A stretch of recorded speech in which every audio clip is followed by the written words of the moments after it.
Bismillahirrahmanirrahim. Assalamualaikum warahmatullahi wabarakatuh. Ngobrol santai di kota Bandung pagi menjelang siang ini, kita akan membicarakan dan melihat kepada diri kita. Apakah sahabat-sahabat saat ini merasakan gelisah, menderita, tidak suka melihat orang lain bahagia melihat orang lain menderita, senang melihat orang lain susah, dan susah melihat orang lain senang? Apakah kita seperti itu? Atau apakah Anda merasakan ketika ada seseorang yang dikatakan oleh orang, kemudian hati kita ada perasaan gak nyaman, muka kita berubah? Andai kata bertemu dengan seseorang kemudian muka kita berubah, hati kita gak tenang, ada sedikit dongkol dan sesak, berarti itu adalah tanda-tanda. Atau mungkin kita mendengar kabar bahwa si A tersebut, si B tersebut mendapatkan rezeki yang besar dan kita merasakan tidak rela. Itu juga adalah tanda-tanda bahwa dalam diri kita ada sebuah bom yang bahaya. Kok bomnya bahaya? Ya, bahaya. Karena berarti di dalam hati dan jiwa kita sedang banyak comberan dan kotoran yang dinamakan dengan iri dan dengki. Orang yang iri dan dengki dalam hatinya dijamin tidak akan merasakan hidup bahagia, walaupun kendaraan rumahnya megah dan mewah, uangnya banyak, sehat tubuhnya, tetapi tidak akan merasakan nikmat tenang dan tentramnya hati. Apa sebabnya? Karena di dalam hatinya terus memikirkan orang lain, tetapi memikirkan orang lainnya bagaimana orang lain itu lebih rendah daripada kita, bagaimana kita lebih tinggi, lebih besar, lebih sukses daripada orang lain. Inilah bahayanya ketika hati kita penuh dengan rasa iri dan dengki. Orang yang iri dan dengki tidak akan pernah merasakan nikmatnya tidur, dan tidak akan merasakan nikmatnya makan,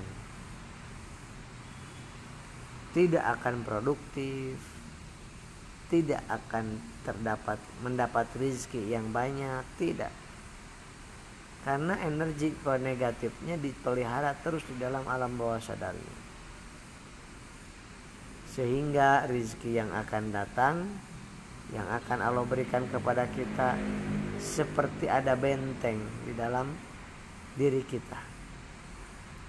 Jodoh seperti jauh terus, gak jadi, gagal lagi, ternyata ada bentengnya di diri kita.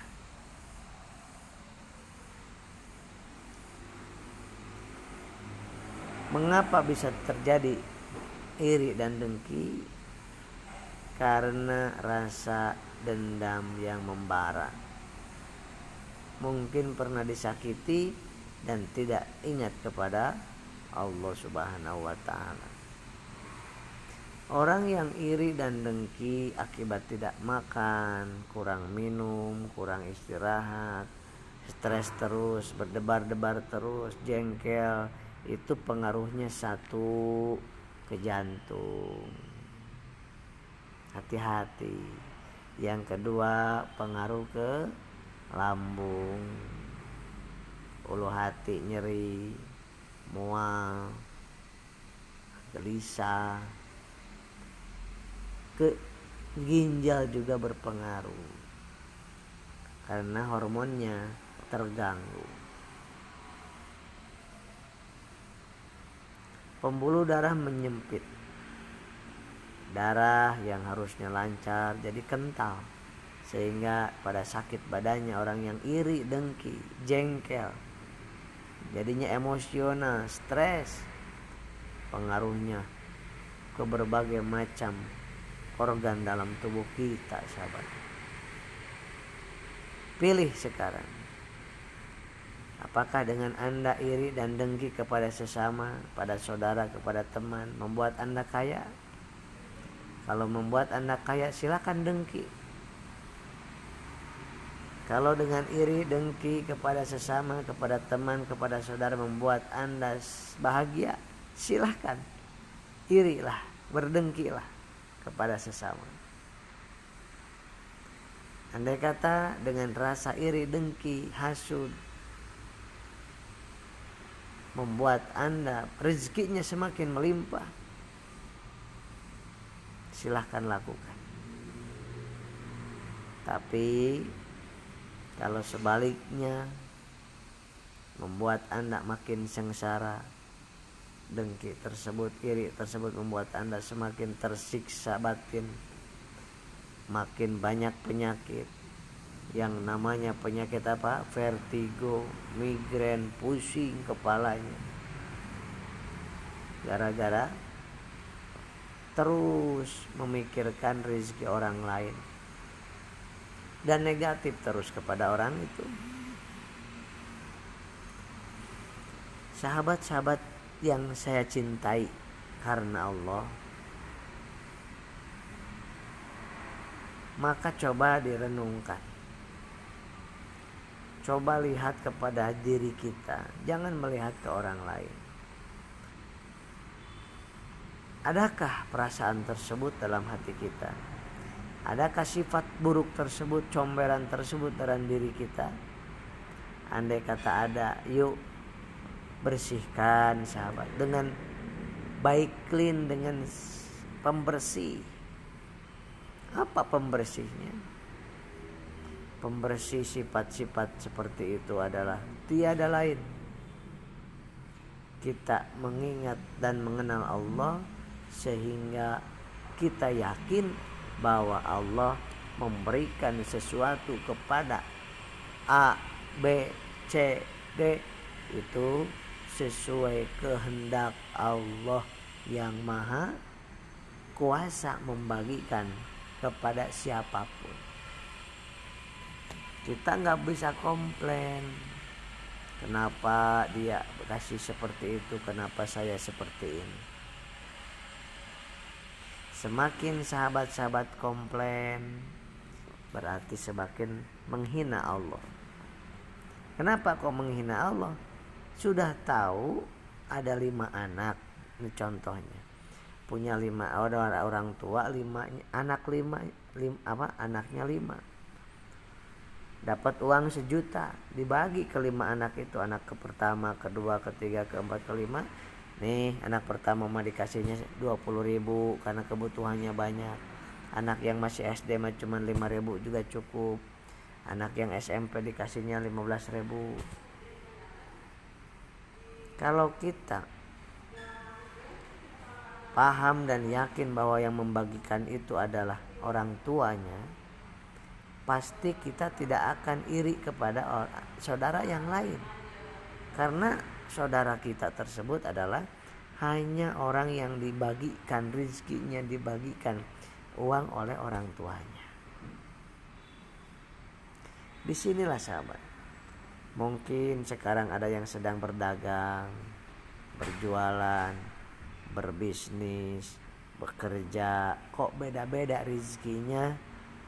Itu kita ingat orang tua memberi kepada 5 anaknya tidak mungkin sama. Masa anak yang pertama kuliah uang transportasi dan uang jajannya dikasih sama. Bukan adil itu namanya. Adil itu memberikan sesuatu, menempatkan sesuatu di tempatnya. Kebutuhannya besar dikasih besar, kebutuhannya kecil dikasih kecil. Kalau di dalam masalah kehidupan, kenapa orang itu dikasih rezekinya banyak? Karena memang dia suka berbagi sama orang.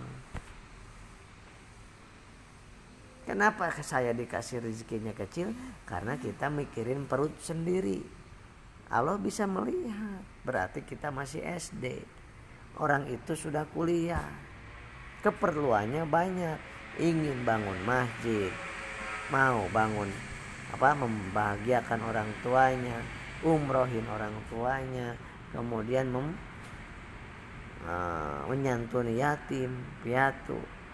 Sedangkan kita hanya memikirkan keinginan pribadi dan keluarga pribadi. Maka jangan heran kalau kita dikasih cuman sebulan 3 juta, sedangkan orang itu dikasih 100 juta. Jangan iri kepada orang itunya. Justru kita lihat kenapa Allah mempercayakan 100 juta ke orang itu, padahal pendidikannya sama atau pendidikannya lebih rendah daripada kita. Kenapa saya yang pendidikannya tinggi malah diberikan oleh Allah rizki yang jauh berbeda. Nah, ternyata rasa iri dan dengki kita tidak akan membuat berubah takdir Allah kepada kita. Apa yang harus kita lakukan? Kita taubat sekarang, kita kenali Allah, kemudian kita terus jangan berharap dari manusia, jangan berharap diberi, tapi berharaplah terus kepada Allah untuk memberi, untuk memberikan solusi, memberikan sesuatu, memberi manfaat buat orang lain. Jangan ingin dan berharap mendapatkan manfaat daripada orang lain. Kalau begitu harus apa yang kita lakukan? Harus kita mendapatkan lebih banyak daripada orang lain rizkinya dengan cara ikhtiar dan doa, supaya kita bisa memberi kepada yang membutuhkannya. Bukankah yang memberi lebih mulia daripada yang menerima? Dan orang yang minta-minta lebih hina dibandingkan orang yang memberi.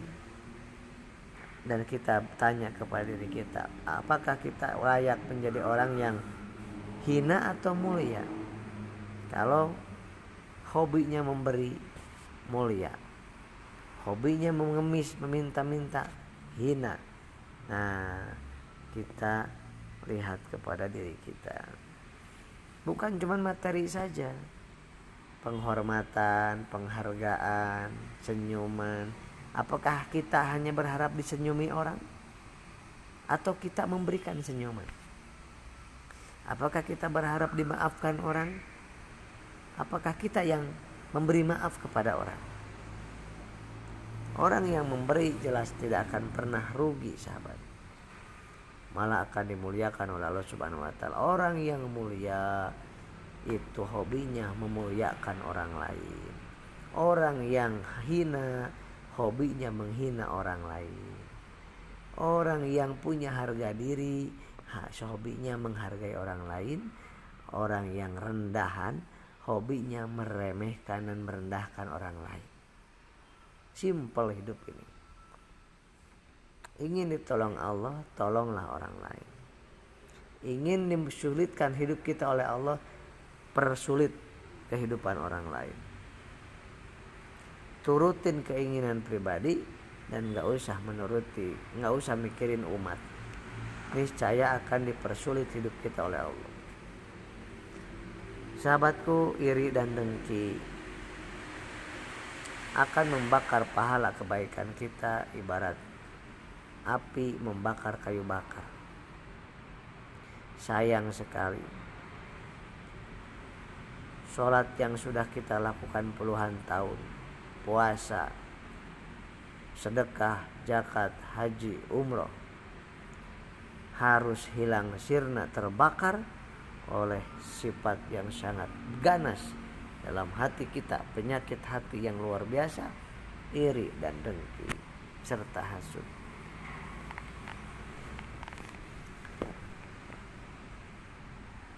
Sahabat-sahabat yang saya cintai,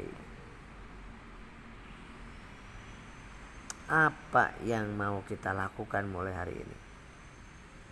Apakah mau terus-menerus mencari-cari kesalahan orang? Atau kita mau sibuk mencari kesalahan diri dan memperbaikinya? Apakah kita akan sibuk hari demi hari melihat rezeki, uang orang lain, bisnis orang lain, dalam rangka mencari celah kejelekan orang lain? Ataukah kita mau memperbaiki diri? Sahabat yang dimuliakan oleh Allah Subhanahu wa taala, hari ini hari yang baik. Semangat, optimis, yakin diri kita manfaatkan untuk sesama dan perbaiki hati kita, dan mudah-mudahan kita dijauhkan dari sifat iri dan dengki ini. Demikian. Assalamualaikum warahmatullahi wabarakatuh.